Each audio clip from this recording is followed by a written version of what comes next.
बहुत साल पहले की बात है। सुंदरबन के जंगल में शेर खान का शासन था। शेर खान दिल का बहुत अच्छा था। शेर खान हमेशा जंगल के जानवरों का ख्याल रखता था। एक सियार शेर खान का वफादार मंत्री था। वह जंगल में घूमता और सारे समाचार लाकर शेर खान को देता रहता था। एक दिन सियार शेर खान के पास आया और कहा,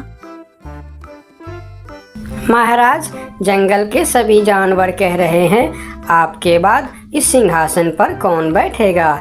इसीलिए ये सब कह रहे हैं कि आपकी शादी हो जानी चाहिए, क्योंकि आपका संतान ही आगे चलकर इस जंगल का राजा बनेगा। हाँ, जंगल की जानवर सही कह रहे हैं। मेरा संतान ही आगे चलकर इस जंगल का राजा बनेगा। इसीलिए मैं अवश्य शादी करूंगा। तुम शादी की तैयारियां करो। फिर शेर खान की शादी बड़ी ही धूमधाम से हो रहे थे। जंगल के सभी जानवरों को शादी में बुलाया गया था। सिर्फ एक छोटे से चूहे को छोड़कर शादी में बहुत सारा खाने पीने का इंतजाम किया गया था। सभी जानवर पेट भर खाना खाया। इधर चूहा को निमंत्रण ना मिलने के कारण वह बहुत गुस्से में था। ये शेर तो बड़ा ही घमंडी निकला। उसने मुझे शादी में ना बुलाकर मेरा अपमान किया है। मैं इसका बदला अवश्य लूंगा। इस बात को लेकर चूहा बहुत ही नाराज था। वह मन ही मन सोचने लगा कि इसका बदला कैसे लिया जाए। कुछ देर सोचने के बाद वह एक योजना बनाता है। मैं भी शादी करूंगा। हाँ, मैं भी शादी करूंगा। बड़ी धूमधाम से शादी करूंगा और शादी में उस शेर को छोड़ के सभी को आमंत्रित करूंगा। हाँ, यही ठीक रहेगा। फिर चूहे ने शादी करने का फैसला कर लिया और वह अपने लिए एक दुल्हन ढूंढने निकल पड़ा। थोड़ी दूर जाने के बाद उसे एक दुल्हन दिखाई पड़ा।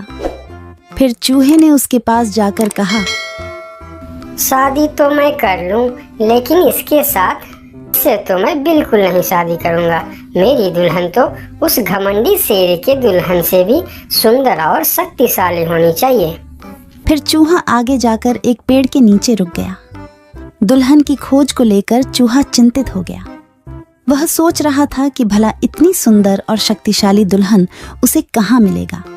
यह सोचते सोचते वह चल ही रहा था कि उसकी नजर आसमान की तरफ गई। उसने देखा कि सूर्य भगवान आसमान में चमक रहे हैं। तभी उसके दिमाग के बत्ती जली। अरे वाह, सूर्य भगवान तो सबसे शक्तिशाली है। कितना तेज है उनका। यही ठीक रहेगा। उनकी बेटी सुंदर भी होगी और शक्तिशाली भी। फिर चूहा एक पेड़ के नीचे ध्यान लगाते हुए बैठ गया और सूर्य भगवान को तपस्या करने लगा। ओम सूर्याय नमः, ओम सूर्याय नमः, ओम सूर्याय नमः। इधर चूहे को तपस्या करते हुए देखकर सूर्य भगवान बहुत आश्चर्य हुए कि यह नन्हा सा चूहा उनकी तपस्या क्यों कर रहा है। फिर सूरज भगवान चूहे के सामने प्रकट हुए। बोलो नन्हे से चूहे, तुम मेरे तपस्या क्यों कर रहे हो? क्या चाहिए तुमको? तुम जो मांगोगे मैं तुम्हें वह सब दूंगा। हे भगवान, आप आगे। मुझे तो अपनी आंखों पर यकीन नहीं हो रहा है कि एक नन्हा सा चूहे की बात सुनकर आप मेरे पास आ गए। हाँ, मैं सचमुच तुम्हारे पास आया हूँ। बोलो तुम्हें क्या चाहिए? भगवान, मैं शादी करना चाहता हूँ। अरे वाह, यह तो बहुत ही अच्छी बात है। इसमें मैं तुम्हारा क्या मदद कर सकता हूँ? मैंने यह प्रण किया है भगवान कि जो दुनिया में सबसे ज्यादा शक्तिशाली होगा मैं उसके बेटी से ही शादी करूँगा और आप इस दुनिया में सबसे शक्तिशाली हो। इसीलिए मैं आपकी बेटी से शादी करना चाहता हूँ। चूहे की बात सुनकर सूर्य भगवान सोच में पड़ जाते हैं कि मैं इस छोटी सी चूहे के साथ अपनी बेटी का शादी कैसे कर सकता हूँ। और फिर उन्होंने मन ही मन सोचने लगे, यह चूहा तो बिल्कुल पागल लग रहा है। इससे भला मैं अपनी बेटी की शादी कैसे करवा सकता हूँ? कुछ भी करके मुझे इससे छुटकारा पाना ही होगा, मगर कैसे? मुझे जल्दी कुछ करना पड़ेगा। तभी उनके मन में एक ख्याल आया और उन्होंने चूहे से कहा, अरे यह तो बहुत ही अच्छी बात है कि कि तुम मेरी बेटी से शादी करना चाहते हो। मुझे अपनी बेटी के लिए तुमसे अच्छा वर और कहाँ मिलेगा। सूर्य भगवान का बात सुनकर चूहा मन ही मन बहुत खुश हो गया और उसके मन में लड्डू फूटने लगे। तभी सूर्य भगवान बोलते हैं, लेकिन एक समस्या है, मैं दुनिया का सबसे शक्तिशाली नहीं हूँ और तुमने प्रण किया है कि जो दुनिया में सबसे ज़्यादा शक्तिशाली होगा तुम उसी के बेटी से शादी करोगे। अगर तुमने मेरी बेटी से शादी की तो तुम्हारा प्रण टूट जाएगा। हे भगवान, ये आप क्या बोल रहे हो? आपसे भी शक्तिशाली? आपसे शक्तिशाली भला इस दुनिया में और कौन हो सकता है? मुझसे शक्तिशाली तो वह बादल है जो अपने परछाई से मुझे भी ढक देता है। यह सुनकर चूहा आसमान की तरफ बादल को देखने लगा और बोला, अगर बादल आपसे भी ज्यादा शक्तिशाली है तो मैं फिर उसकी बेटी से ही शादी करूंगी। आप उसे नीचे बुलाइए।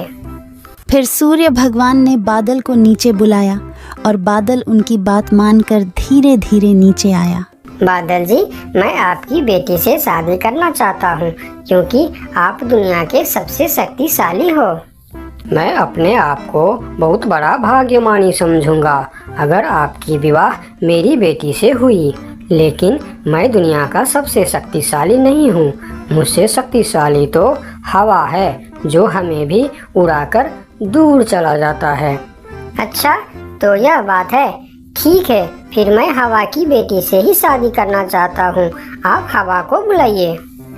फिर बादल ने हवा को बुलाया और हवा धीरे धीरे करके नीचे आया। फिर चूहा ने अपनी विवाह का प्रस्ताव हवा को बताया। फिर हवा मुस्कुराते हुए बोली, मुझे बहुत अच्छा लगेगा अगर मेरी बेटी की विवाह आपके साथ होता है, लेकिन मैं दुनिया का सबसे शक्तिशाली नहीं हूँ। मुझसे शक्तिशाली तो पर्वत है जो हमारे हवा के झोंकों को भी रोक देता है। आप उनकी बेटी से ही शादी कीजिए। फिर पर्वत को भी बुलाया जाता है और चूहे ने पर्वत के सामने भी अपना प्रस्ताव रखता है। पर्वत जी, आप दुनिया का सबसे शक्तिशाली है और मैं आपकी बेटी से शादी करना चाहता हूँ। क्या आपको कोई ऐतराज है? मुझे भला क्या ऐतराज हो सकता है? आप मेरी बेटी से विवाह करना चाहते हैं, यह बहुत ही अच्छी बात है, लेकिन मैं भी दुनिया का सबसे शक्तिशाली नहीं हूँ।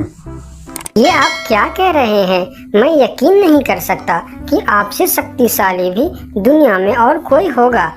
हाँ है, मेरे शिखर पर एक मोटा सा चूहा रहता है। वह मुझे रोज कुतर कुतर के वहाँ एक बड़ा सा सुरंग बना लिया है और उसमें अपने बच्चों और परिवार के साथ रहता है। वह मुझसे भी शक्तिशाली है। आप उसी के बेटी से क्यों नहीं शादी कर लेते? अगर ऐसी बात है तो फिर आप मुझे ले चलो उसके पास। मैं उसके बेटी से ही शादी करना चाहता हूँ। फिर सब मिलकर उस मोटे चूहे के पास जाता है और उसके पास उस नन्हा सा चूहा का शादी का प्रस्ताव रखता है। फिर जब नन्हा चूहा उस मोटे चूहा की बेटी को देखते हैं तो वह उसे बहुत पसंद आता है और फिर उन दोनों का शादी बहुत ही धूमधाम से होता है। नन्हे चूहे ने जंगल की सारे जानवरों को निमंत्रण दिया, लेकिन शेर से बदला लेने के लिए उसने उनको निमंत्रण नहीं भेजा। जब शेर खान को इस बात की खबर होती है तो शेर खान बहुत ही गुस्सा हो जाता है और अगले दिन सियार को उस चूहे के पास भेजता है और बोलता है, उस चूहे को कल मेरी दरबार में हाजिर करो। अगले दिन सियार उस चूहे को बुलाने के लिए उसके घर पर जाता है। अरे चूहा भाई, तुमको शेर खान ने याद किया है, जल्दी चलो। चूहा सियार के साथ शेर खान के दरबार में जाता है। उसे देखते ही शेर खान चिल्लाकर बोलते हैं, क्यों रे चूहे, तुम्हारी इतनी बड़ी दुस्साहस? तुमने अपनी शादी में जंगल की सभी पक्षी और जानवरों को निमंत्रण दिया और तुमने मुझे बुलाना सही नहीं समझा। मैं इस जंगल का राजा हूँ और सबसे शक्तिशाली भी। अगर मैं चाहूँ तो तुमको एक झटके में खत्म कर सकता हूँ। मुझे माफ कर दीजिए महाराज, जब आपने अपनी शादी में पूरे जंगल को निमंत्रण दी और मुझे नहीं दी तब मुझे भी ऐसे ही दुख हुआ था।